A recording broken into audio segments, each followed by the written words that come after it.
So I'm gonna go ahead and get in here,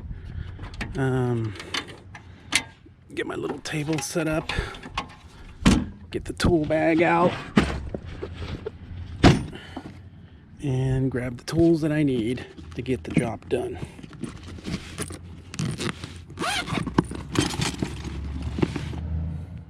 All right, so with the battery unplugged, let's just make sure there is no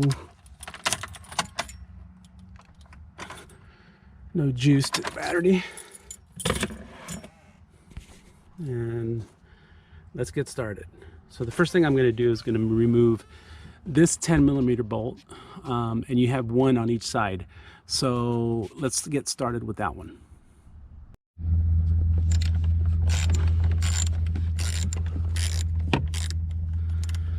All right, so I got that one loosened up, and now for this one. Okay, fairly easy. Okay, once you get the bolts removed, the next thing you will do is you're actually gonna pull down a little bit, tilt it forward you, and just slide this out. And this will expose the wires you're gonna have to disconnect. They're just pinch wires. There's one goes to the yellow terminal, one goes to the black terminal, so you won't get confused when you have to put them back in.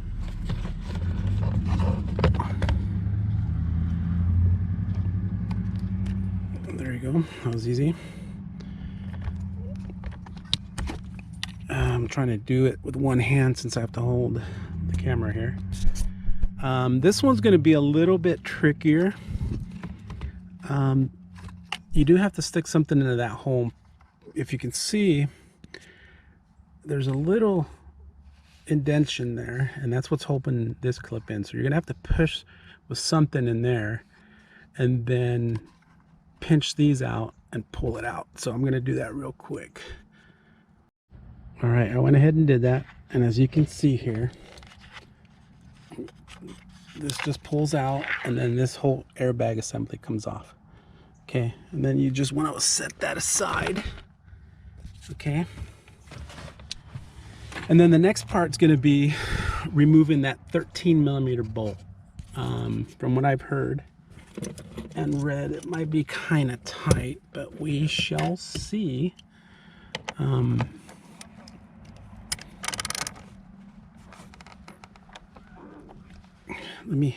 gonna have to put the camera down here.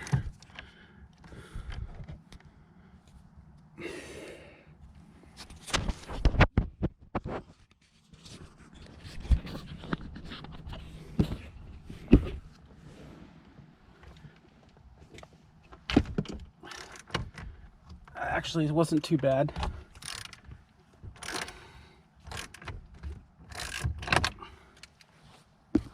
Okay, well, I removed that bolt. You're also going to have to remove this plug here. Once you remove that plug, then you're going to have to remove this casing here, and I'll get to that in a little bit. But let me get that bolt removed first. Okay, so now I got the bolt loose enough so I can remove the bolt, remove this clip here. And now, as you'll notice here, as you want to make note of this, is that there's a dot where the center wheel is centered to where the bolt screws into. I don't know if you can see it really well, but you should be able to see it as well. So you want to make sure that when you put the steering wheel back on, that those two dots align.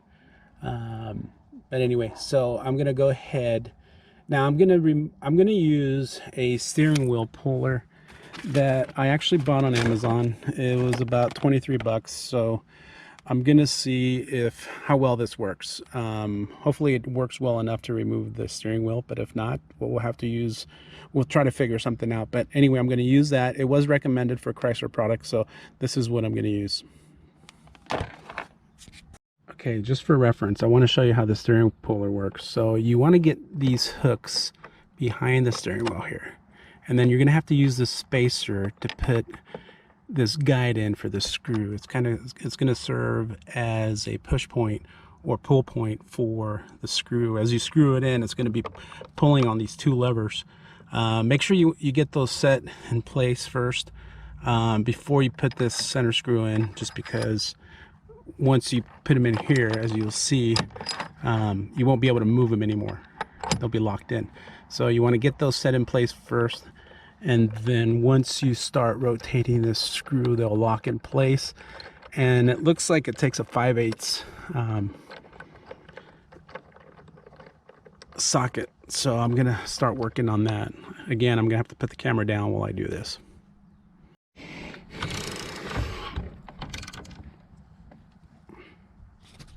Well, as you can see, I broke a little piece off that hanger, so I'm gonna have to figure out how to more securely put that in there.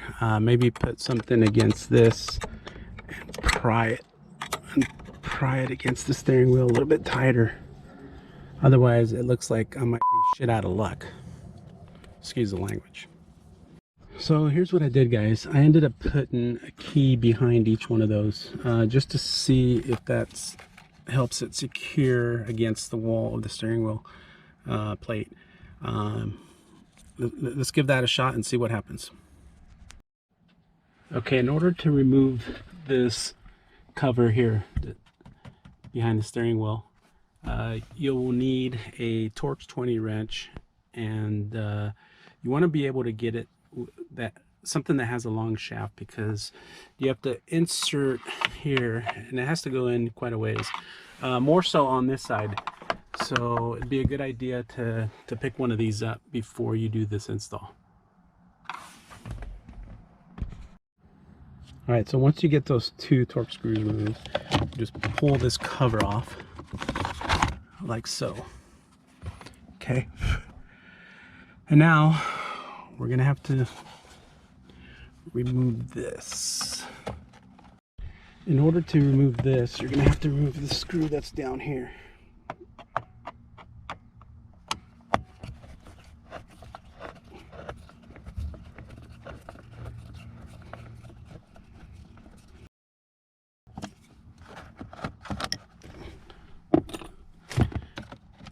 And then this piece should be a lot more forgiving than it is.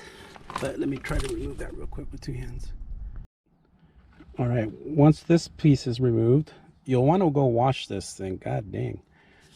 Anyway, once we remove that, then there's going to be a couple more bolts that we remove. So far, there's this one, okay? There's going to be another one back here where my finger is. And there's going to be one more, and it's, if you can see it, it's right back here. Hopefully you can see it with the camera, because I can't see it. But anyway, that's what we're going to go for. So we're going to go ahead and start removing those.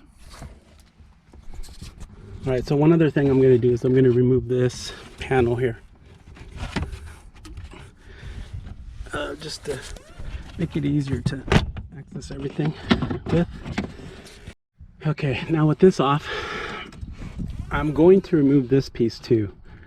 So I'm going to take a little and get these unbolted, and I want to say they're going to be 6, 7, or 8. So let me check that out for you guys.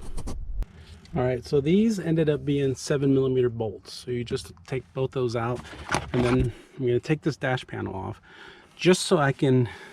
Here, let me set this down.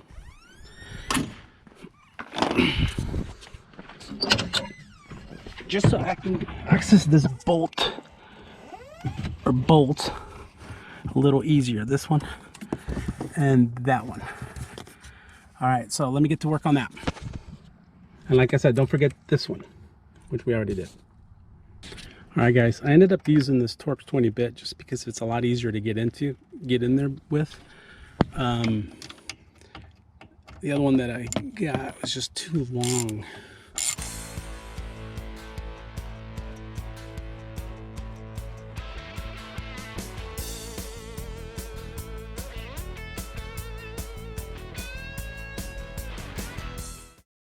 All right, so once you get this one done, you should just be able to pull that off like so.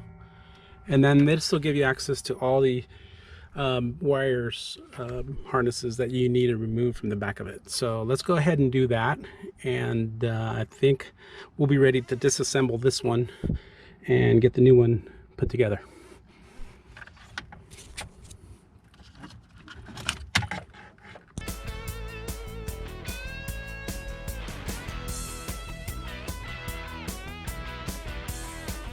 All right, so now we got this piece off. So the next step is we're gonna have to remove the turning signals because they do mount to the new one. So let's go ahead and do that. Now, what I did is I went online and found a new clock spring. I got one from Crown Automotive, actually. I went through Quadratech. They were the only ones that had it in stock. They're probably more pricier than most places, but they were the only ones that had it in stock and that I could get this week. So it looks like these just take a number 10 Torx to get off. Whoa, back up, Sally. Okay, so I made a mistake. These do not come off. These stay in place. The reason I picked up on that is because obviously these screws are hard to get to. They're covered, and I just realized that right here, see, that's covered. I just realized that it's actually a Phillips head screw that keeps those in place. So we just remove the Phillips head screws. All right, so once you remove the Phillips head, then you can pull this guy out. And we're gonna do the same on this side.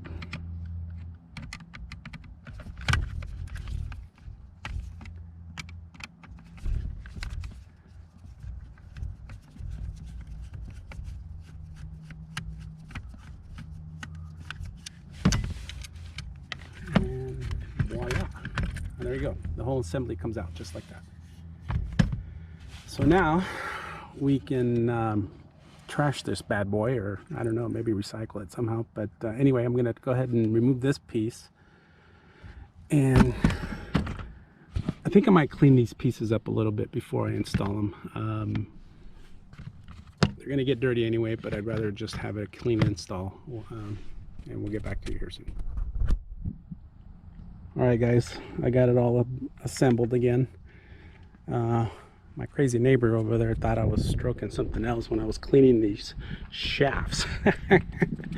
Crazy guy. Anyway, so it's time to put this back on. With the trim pieces all cleaned up now, I'm gonna go ahead and start the reassembly process. So let's get this. I got all the trim pieces put back together. Time to put the steering back on.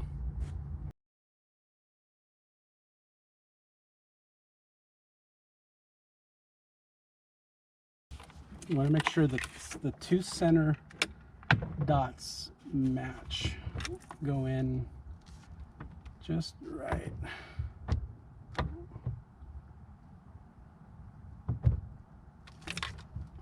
I mean, that's where they're lining up, so that's where I'm going to put them. All right, so what we'll want to do is kind of pull up on this and then down. Pull up and then down, and that removes this piece here. So now we need to plug this piece back in and make sure everything snaps when you put it back in. If you don't hear a snap, it's not all the way in, and you might have some issues later on down the road. So make sure that snaps. Now we're going to go put this back the way it was. Okay, now we put this unit back in. Make sure you go yellow, yellow, black, black as you plug those suckers back in. Okay, once you get those connected, like so, you want to go ahead and just put it, well, actually, we forgot to mount the bolt. So let's get that mounted. That's very important.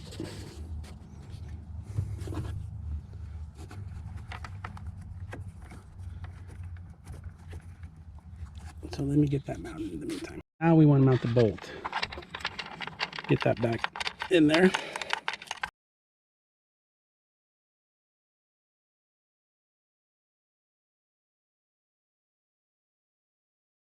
Okay, so Got that mounted back. Now you want to put these back in, and they only go one way, so they'll yellow and black. So you want to make sure you get it to the right connections, yellow and black. So let me get those mounted now.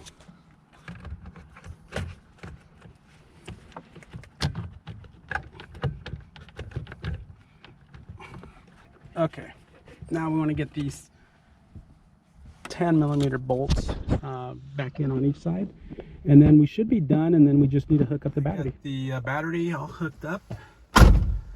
It's the moment of truth.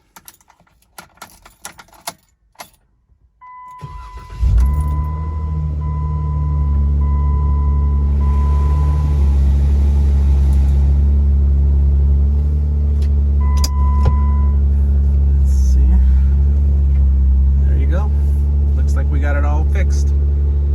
I'm going to take a test drive just to make sure, but looks like everything worked as it should. Well, I hope this video came in handy for you. Replacing this clock spring was pretty straightforward, not too difficult for anybody to do. Hopefully it came in handy for you, and maybe it can serve someone else in the future. Definitely save you a lot of money and labor. But if you like the video, please hit like. If you have any questions or comments, please leave them below and I'll try to get to them. And then subscribe to the channel. I'll be coming up with a lot of different content going forward with vehicle repairs as well as off-roading. So anything off-road, not just Jeeps. But anyway, until next time, peace out, brothers and sisters.